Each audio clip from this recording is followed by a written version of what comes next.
What Ryan Reynolds forced his daughter to do on Deadpool is one of the most abhorrent things I have ever heard of. He is a predator, a bully, a narcissist, a psychopath, and everything else that you can think of, because it is that gross. Ryan Reynolds allegedly pressured his 7-year-old daughter to deliver an explicit line on the set of Deadpool 3. The internet lit up with outrage. Fans questioned everything they thought they knew about Hollywood's favorite family man, and Disney executives reportedly scrambled into damage control. The line in question, a jaw-dropping reference to Wolverine's intimate parts. Hey, when I want your opinion, I'll take Wolverine's dick out of your mouth. Even reading a censored version is enough to make people cringe. The real kicker, Ryan Reynolds allegedly made his daughter rehearse it numerous times, despite her initial resistance. Guiltily, that is my daughter, Inez. I'm so sorry we have to admit that. And I am Father of the Year over here for allowing her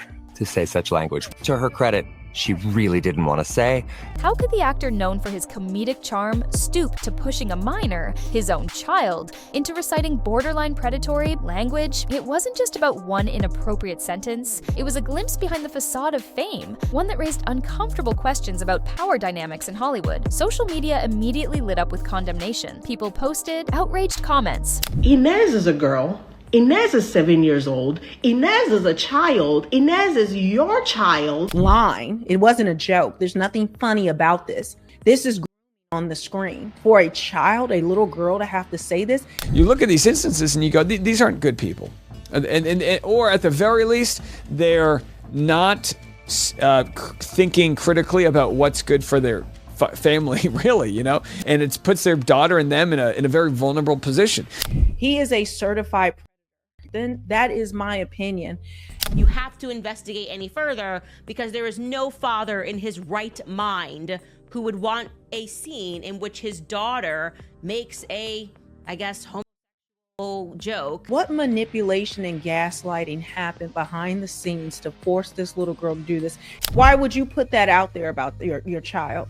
But I know you don't seem to give a damn about your child. Absolutely no person, I don't care how funny you think you are in Hollywood, would want their precious daughter, of all people, to make comments about Hugh Jackman's being in their father's mouth. Some calling for a boycott of the film, others demanding that child protection agencies get involved. Everyone involved in this movie can burn and goddamn.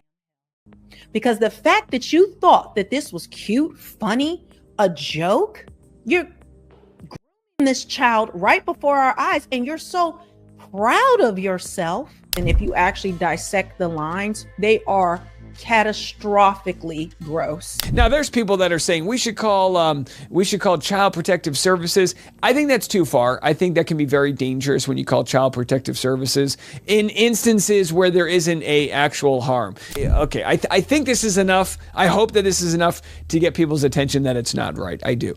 But you're going to rip someone's child out of their family's home. I disagree with that. Who thinks that your daughter, your 7-year-old daughter, is the dirtiest out of the Deadpool movie, out of all the homophobic, disgusting, in my opinion, lines, filming, everything about this movie is disgusting. This Deadpool movie is constant jokes about essentially Wolverine and violating him. It is just nonstop, because Deadpool is supposed to be pansexual. While it may sound extreme, the entire situation painted an unsettling picture. A father leveraging his star power to force a child to cross a moral line. In a matter of days, Ryan's once beloved persona turned into a target. Late night talk. Shows began to poke fun at his questionable parenting. Online petitions accumulated staggering signatures, and rumor mills churned out speculation that Disney was about to unleash its strictest measures yet. How did this specific line even find its way into the script? According to leaked insider reports, Ryan was largely responsible for co-writing certain dialogue in Deadpool 3. He had previously boasted about his creative control over the franchise, proudly mentioning how the irreverent humor was 100% authentic Deadpool. But this time, he may have gone too far. Accounts suggest that when the camera stopped rolling, Ryan persistently coaxed his daughter to say the line. Initially, she refused abused, an instinct that any parent might respect. Instead, he allegedly threatened to replace her with someone else. And then came back later and said, I want to say it now, when I started looking at other people to play it. But even the daughter was forced to tell a sexually vulgar, joke. When she didn't want to do it, well, I'm just going to find someone else to do it. And then, no, daddy, I'll do it. See, when a narcissist, when they're trying to manipulate you, and you can see the and whatever manipulation or bullying tactics they have to do, they're going to do it. Did they do that to their own daughter? Silent treatment, gaslighting. So he kind of basically forced his daughter to do the line, or else he's going to replace her as an actress in this movie. She's 7 years old, you guys. That is just unbelievable. He is admitting that she was not, Nezzy, as she is called, was not comfortable doing this line. And Ryan essentially said to her that I'm going to find another actor, which is pointedly ridiculous. Treating her like crap because she doesn't want to say this, and she feels forced to do it.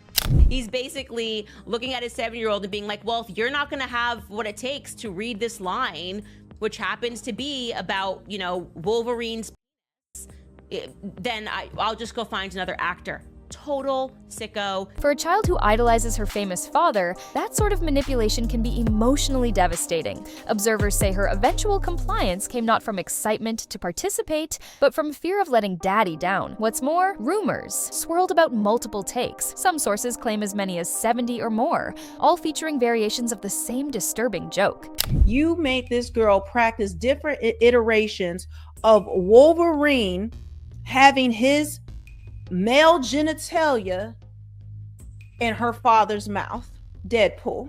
And then on top of that, 500 different times practicing and doing different iterations of this graphic and vulgar joke line. It wasn't a joke. There's nothing funny about this. Each time the child reportedly hesitated, growing visibly uncomfortable, yet it continued. While Deadpool is known for edgy jokes, fans questioned whether crossing this line was truly necessary. Critics argued that no comedic payoff could justify placing a 7-year-old in such a situation. Child advocacy groups pounced, calling the entire ordeal an appalling example of how children in the film industry can be exploited. Advocates demanded an inquiry into how this scene was greenlit. Many asked, where was Disney in all of this? This clip is on YouTube, and now Deadpool is on Disney Plus for children to consume. This is what Disney has decided is appropriate. Disney, what the hell is wrong with you? The controversy pointed to a glaring lapse in oversight from a studio famously obsessed with brand safety. Nobody expected the House of Mouse to be tangled in such a scandal,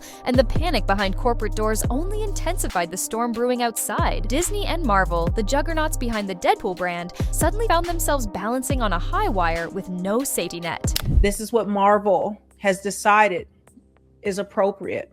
On one side, they have a hugely profitable franchise headlined by Ryan Reynolds. On the other, they must maintain a family-friendly reputation, even if Deadpool is marketed toward adults. In the past, Marvel's comedic style had always pushed boundaries, but rarely at the expense of child actors. The moment executives got wind of the explicit line, hush-hush meetings reportedly sprang up with panic as the main agenda. Insiders claim that top brass immediately demanded the joke be cut from all future edits of the film. Early test screenings, though limited, apparently confirmed the worst. Audiences were mortified that a real child was used for such an off-color gag. Whispers about Ryan Reynolds being put on a short creative leash began circulating. Some said that while he was not fired outright, his creative freedom was effectively revoked. A quiet firing approach, as it's sometimes called, might mean he's still technically involved in promotional materials, but has lost the decision-making clout he previously wielded. Meanwhile, Marvel scrambled to scrub any association with a scandal, wanting to protect its other projects from collateral damage. They had new series, spin-offs, and more planned for the next phase. Suddenly, Ryan Reynolds, a figure once hailed as an indispensable star, was looking like a risk factor, and with the public baying for accountability, Disney appeared ready to throw someone under the bus to keep the brand intact. Before this controversy, Ryan Reynolds had enjoyed a rare perch in Hollywood, the comedic darling with a squeaky clean family man image. Known for witty banter on social media and playful jabs at fellow celebrities, he cultivated cultivated a persona that felt both relatable and fun. But in the wake of this scandal, the narrative shifted fast. Online, for Cancel Ryan Reynolds trended for days. People dug up old interviews and red carpet appearances where he made jokes at his wife's expense. They reevaluated his comedic style. Was it always this mean-spirited, or were we just laughing along without noticing? So just like he does with Blake Lively, he's always denigrating his wife. How he completely tries to embarrass and humiliate Blake Lively over and over again publicly while he praises other people. And it looks like the same thing that he does to his wife, he is doing to his daughter. He seems to have a deep hatred for the women in his family other than his mother, who participated in the bullying tactics with that little skit that she did with all of them. Suddenly, those harmless jests about Blake Lively seemed more like red flags than cute marital banter. Fans who once adored his lighthearted quips began to see a pattern. Frequent references to dominating or humiliating others became less charming and more alarming. Indeed, the biggest shock came from realizing that if he was willing to push his child this far for a joke, what else could he have done behind the scenes? Within a week, social media saw a flood of unsubscribes to Ryan's official fan pages and lost followers on his personal accounts. People who seldom engage with celebrity gossip found themselves chiming in on the moral implications of forcing a minor to recite explicit dialogue. Major influencer channels dissected the fiasco, generating millions of views and sparking heated debates. Is Ryan Reynolds just an edgy comedian who went too far, or is there a deeper pattern of narcissistic behavior? Blake Lively didn't escape the storm unscathed. Long praised for her fashion sense, philanthropic efforts, and seemingly perfect relationship, she found herself facing tough questions. Did she know about the line her daughter was scripted to say? How much involvement did she have in pressuring their child? Initially, rumors spread that Blake was powerless in the situation, that she objected but couldn't override Ryan's creative control. Then more details trickled out. Some insiders claimed that Blake was fully aware and even complicit, encouraging the little girl with promises that it would all be harmless fun. Whether or not these stories are exaggerated, they painted a damning picture of a mother who sacrificed her child's comfort for the sake of an R-rated punchline. Her Instagram, once a beacon of polished family snapshots and empowerment messages,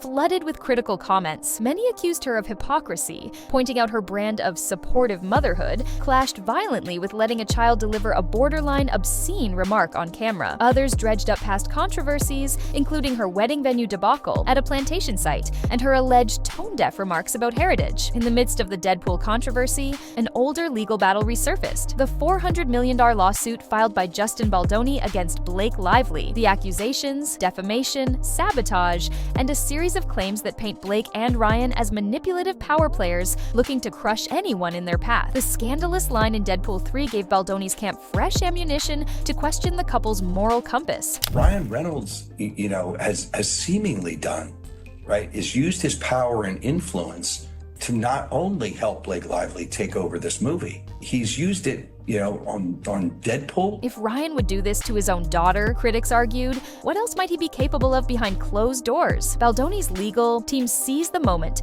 reinforcing the narrative that the Reynolds-Lively household operated under questionable ethics. Disney, sensing which way the wind was blowing, reportedly made an even more shocking move, stepping in to support Baldoni. Rumor has it they offered him future directing gigs and potential backing on upcoming projects. While no official statements confirm this, industry insiders claim the real message was loud and clear. Disney would rather stay in business with Baldoni than endure more headaches from Ryan Reynolds. For Baldoni, the situation could not be more ironic. He was once overshadowed by Reynolds' star power. Now, that same star power was tarnished beyond repair, giving Baldoni the upper hand in both the court of public opinion and possibly in an actual courtroom. His lawyers wasted no time, filing new motions, referencing the child exploitation scandal as evidence of the couple's destructive behavior. The lengths that he and Blake Lively went to destroy Justin Baldoni, how even now they're filing these ridiculous motions to dismiss, claiming victimhood, pretending like they didn't do anything wrong, still lying on Justin Baldoni, saying that he is a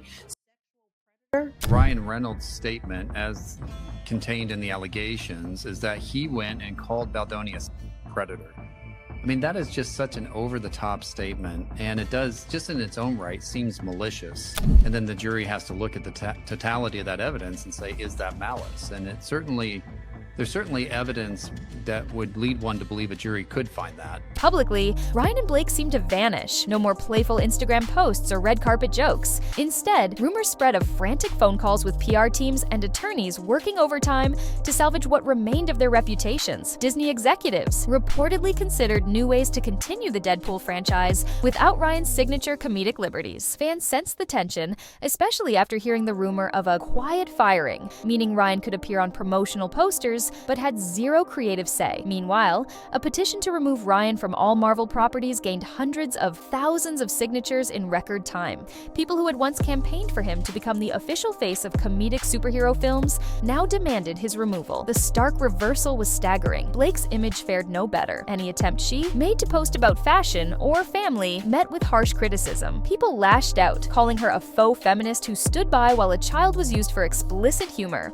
The meltdown extended into once friendly tabloids, which were now rehashing past controversies that Blake had tried to bury for years. From questionable claims of ancestry to working with problematic directors, every misstep resurfaced. Child advocacy organizations continued to raise alarms, condemning the unregulated environment that allowed such a script to exist in the first place. They weren't merely pointing fingers at Ryan and Blake, they questioned the entire Hollywood machine. How could a line so explicitly unsettling pass through the hands of writers, producers, lawyers, and corporate executives without being red flagged? Seen some scandal amplified broader criticisms of the entertainment industry's willingness to protect star power over the well-being of minors. As more people dug deeper, they found a pattern of negligence in various productions. The Reynolds incident might just be the tipping point that forced studios to reevaluate protocols for child actors. With the dust still settling, one thing is abundantly clear: the Ryan Reynolds and Blake Lively brand will never be the same. The couple's carefully crafted public image, quirky, loving, down-to-earth, has been replaced by a narrative of manipulation, disregard for boundaries,